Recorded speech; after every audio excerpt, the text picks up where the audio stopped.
ጊዜ ለማሳለፍ የምንለው ከሆነ አደጋ ላይ ወድቀናል ዋና ህይወታችን ይሄ ነውና ማለት ነው ግልጽ ነው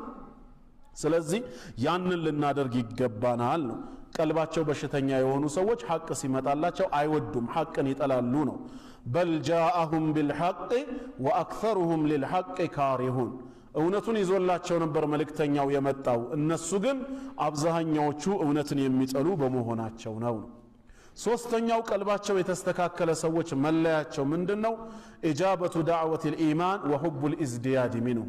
ወደ ኢማን የሚጣሩ ሰዎችን እሺ ብለው ይቀበላሉ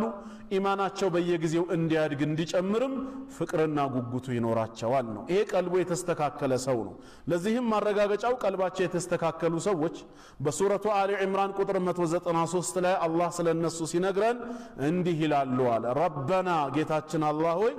ኢነና ሰሚዕና ሙናዲያን እኛ አንድን ሰባኪ ወይም አንድ